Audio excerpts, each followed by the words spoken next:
제가 앞에 하는 게 더 나았을 것 같긴 한데 제가 한 내용은 약간 좀 포괄적인 정세와 약간 좀 넓은 범위에서 우리가 주목해야 될 점에 좀 평가서를 쓰는데 그 내용들을 주로 썼습니다.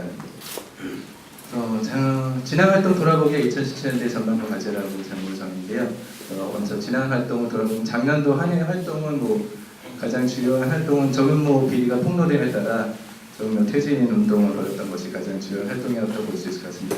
작년 총회 직전에 이제 3월 10일에 저근모 비리가 폭로되면서 우리가 이제 저근모 퇴진 운동을 시작하면서 총회를 개최했던 기억이 나는데요. 그때부터 이제 1년 내내 주구장창 이제 저근모 퇴진 투쟁을 벌였고요. 작년 10월 28일에 검찰이 이제 혐의 없음 결정을 내렸죠. 그래서 그 적용을 내렸는데 저는 이제 그럼에도 불구하고 이게 검찰이 9개월이나 이거를 끌었던 이유 자체는 저희의 투쟁이 사실은 검찰은 빨리 그냥 끝내버리고 싶었던 그런 것임에도 불구하고 저희가 그 9개월이나 끌게 만들었다 우리의 투쟁이 그런 평가는 좀 가능하다고 보고 있습니다. 하지만 아쉽게도 결과는 그렇게 나왔고요.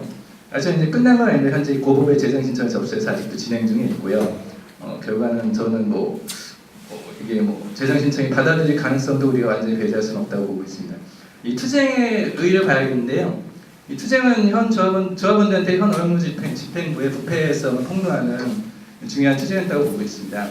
우리가 당연히 이제 그 조합원들도 어영노조가 부패한 집단이라는 것은 알고 있지만 이것이 구체적인 폭로와 증언으로 이제 진행된 것은 드물었었기 때문에 이에 대한 저희 폭로와 타격은 굉장히 중요했었고 이 투쟁을 통해서 조합원들이 어영노조 집행부의 어용성, 무능함에 대해서 피부로 느끼고 있지만은 저들이 또한 부패 비리 집단이라는 점 또한 굉장히 각인되었다고 저는 생각하고 있습니다. 그래서 이 점은 이 투쟁에서 저희 투쟁의 밑거름이 될 것인데 왜냐하면 우리가 박근혜 퇴진 운동에서도 우리가 확인했듯이 이 정권의 무능함 그리고 반민중성 이런 것들에 대한 분노가 켜켜이 쌓여오던 것들이 한순간 이제 정권의 부패, 비리 문제가 폭로되면은 폭발의 계기가 되는 경우가 굉장히 많습니다. 그래서 저희는 이제 정윤모 어영노조 집행부에 대한 투쟁도 그런 성격을 가지고 있었다고 생각을 하고 있고요.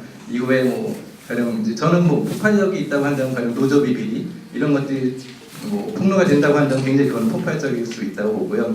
그래서 이것은 결정되어 있지 않지만 우리는 그런 고리들이 언제든지 발견됐을 때 그거를 투쟁으로 전환시킬 수 있는 그런 준비들을 해야 된다고 생각하고 있고요. 그런 점에서 작년도 투쟁은 그 밑거름이 되었다고 저는 생각을 하고 있습니다. 다음. 한편 작년 연말부터는 저희 박근혜 퇴진 촛불운동에 적극적으로 저희 민주동지 회원들이 결합을 했었습니다. 작년에 이제 5개월에 올해까지 이제 20여 차례 촛불 집회가 있었는데 매번 저희 깃발을 올리고 저희 회원들이 참가를 했습니다. 그리고 이 운동은 기쁘게도 박근혜 파면이라는 1차적인 성과를 이루었습니다. 현 시점에서 이제 평가를 해보자면은 다만 이 투쟁의 한계 또한 그 박근혜 파면이라는 그 깊은 성과에도 불구하고 한계를 지적할 수 있을 텐데요. 박근혜 정권 퇴진의 운동이었습니다. 정권을 퇴진시키기 위한 운동이었었는데 박근혜 개인을 제거하는 그런 1차적 성과였었고 아직도 황교안 체제는 박근혜의 정책을 그대로 계승해서 가고 있습니다. 그래서 이 투쟁이 사실 정치적 부패에 반대하는 민주주의 투쟁에 머무르는 것이 아니라 이 착취 억압에 반대하는 노동자 계급의 투쟁으로까지 발전할 수 있는 잠재력은 분명히 있었습니다. 작년도 이 투쟁의 밑불 자체를 이제 노동운동이 노동계약 투쟁을 벌이면서 전개했었던 것이고 그리고 성과연봉제를 반대하는 공공 부문의 투쟁들 그리고 철도노조의 투쟁들이 이 박근혜 퇴진운동의 밑거름이었었는데 사실 그것이 그 이후에 투쟁을 더 전진시키면서 이 운동의 헤게모니를 쟁취하는 데까지 나아가지 못했었고 사실 그 결과로 이 투쟁 자체가 박근혜는 제거했지만 박근혜표 정책들을 완전히 다 처리시키는 데까지 나아가지 못했습니다. 또한 노동자들이 자신의 투쟁을 통해서 실제적인 조건 개선을 이루어내는 투쟁까지 나아가지 못했었고요. 사드 배치, 위안부 합의 등의 제국주의적 정책들도 아직 철회시키지 못했습니다. 그리고 이 투쟁에 대한 성과, 한계 그리고 전망에 대한 것들은 여기서 다 다루기는 어려울 것 같고 이런 투쟁들의 성과 한계가 저희 KT 투쟁에도 한 밑바탕으로서 작용하고 있고 앞으로도 작용할 것입니다. 다음. 그래서 저희는 이거를 저는 이제 본사지구 대의원 선거 결과를 돌아볼 때 이 지점을 좀 볼 수 있다고 보는데요. 앞서 이제 박근혜 퇴진운동 평가하면서 그 투쟁이 적자 민주주의 투쟁이 이제 노동자들이 자신들의 조건 예산을 욕으로 내걸고 싸우는 계급도 투쟁으로까지 발전하지 못했다라는 한계를 얘기했었는데요. 이 한계는 곧바로 이제 노동자들의 자신감 수준이기도 합니다. 그래서 이 점에서 올해 본사지구 대의원 선거 결과를 주목해볼 필요가 있는데요. 저희가 41% 득표를 했고 이제 업무 지원단을 이제 분모하고 분자해서 빼면 36% 수준입니다. 근데 아주 만족할 만한 수준은 아니지만은 제가 볼 때 굉장히 가능성을 보여주는 수준의 결과였다고 생각하고 있고요. 이 이제 득표율은 작년하고 거의 동일합니다. 그러니까 작년하고 똑같은 이제 거의 득표율은 아닌데 저희가 이제 선거에 처음 도입했을 때는 이게 박근혜 퇴진운동 이제 탄핵이 이제 거의 결정되어가는 시기에 치러졌기 때문에 약간 득표율이 더 항상할 수 있지 않을까라는 기대감을 갖고 있었는데 그렇지는 않았던 것이죠. 그래서 저는 이것이 이제 아까 말씀드렸던 그 퇴진대 한계와도 연결된 이야기라고 볼 수 있습니다. 그러니까 즉 정치적 민주주의 투쟁의 성과가 반드시 노동자들의 작업장에서의 자신들의 욕을 내건 투쟁으로까지 자동으로 연결되지는 않는 거죠. 그래서 이런 자신감과 투쟁의 수준은 이런 이 투쟁이 더 진전이 되고 또 운동 주체들이 의식적으로 노력할 때만이 가능하다는 것을 한편으로 보여준다고 생각을 하고 있습니다. 다음. 그래서 저는 조기 대선과 KT 선거를 이제 연결시켜서 볼 때 올해 선거에 대해서 좀 순진하고 낙관적인 기대를 가져서는 안 된다. 이건 모두 다 동의할 것이고요. 결정되어 있는 것은 아니지만 올해 10.8구 선거에서 정권 교체 이루어질 가능성은 큽니다. 하지만 이제 이 결과가 그대로 KT 선거에도 영향을 미칠 것이라고 보는 것은 좀 순진한 낙관일 것 같습니다.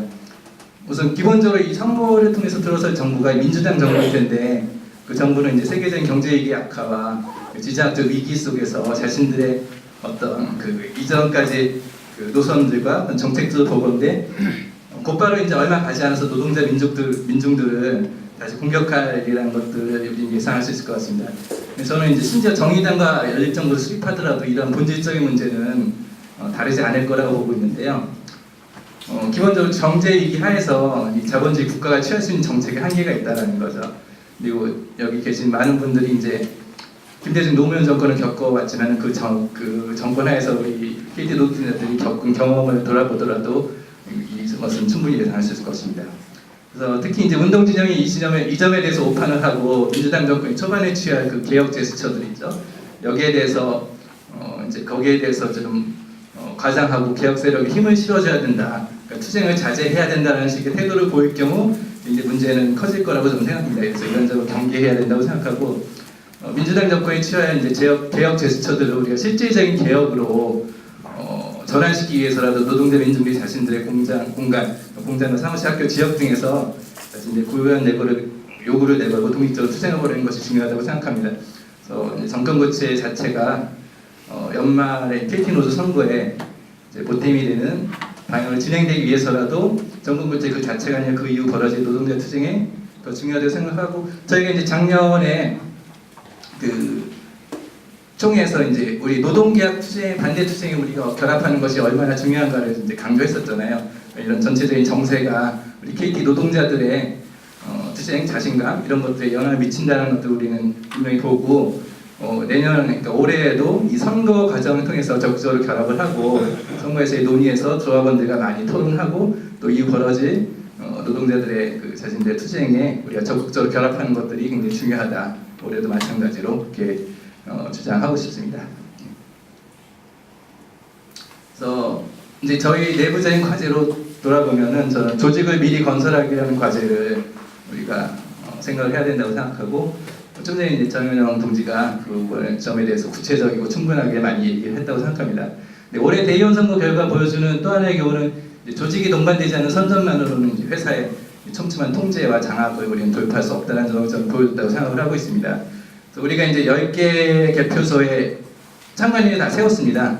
그러니까 적어도 투표함 조작은 막아낸 거죠. 근데 그 결과 이제 36%, CFT까지 따지면 40%의 득표를 한 건데, 저는 이제 선전을 할 만큼 했다고 생각을 하는데요. 제가 뭐 선전을 잘했다 이런 게 아니라, 저희가 이제 뭐 이메일로 여러 번 보내고, 이제 그 주요한 그 건물에서 본사 건물에서 우리가 유임을 베푸자고 했고, 그러니까 우리가 선전을 할 만큼 했습니다. 근데 빠진 건 조직인 거죠. 그 안에서 조합원들한테 자신감을 부추시키고 또 그 안에서 어쨌든 관리자들의 그런 통제 이런 것들에 대해서 저지선을 그어줄 조직이 없는 한 그 선전만으로 한계가 있다는 것을 우리는 확인했다고 봅니다.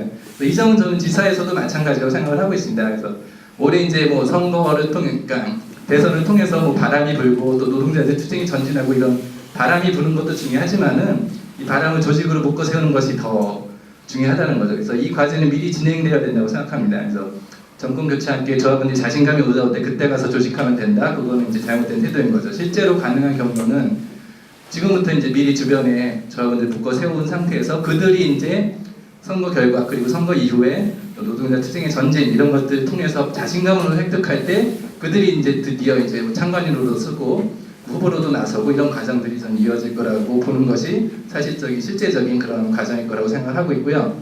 근데 그럼에도 불구하고 현재의 상태는 저희가 조직 상태는 그렇게 저는 아주 긍정적이지는 않다고 생각합니다. 이제 특히 업무 지원단은 3년째 이제 묶여 있으면서 현장과의 장악력이 굉장히 약해졌다는 건 우리가 분명히 알고 있는 지점이고요. 그러니까 지사 근무하는 직원들이 절대적인 수가 부족하고 그리고 그들이 이제 현장과의 결합력이 그러니까 매년 뭐 이렇게 더 전진하지 못하고 좀 답보 상태에 있다라는 것들을 우리는 굉장히 작년부터 계속해서 평가를 하고 있는 부분이고요. 그래서 우리는 그 돌파구로서 CS 직군 조직화 뭐 이런 것들 얘기했었지만 아직 그 별도의 돌파구를 하지 못했습니다.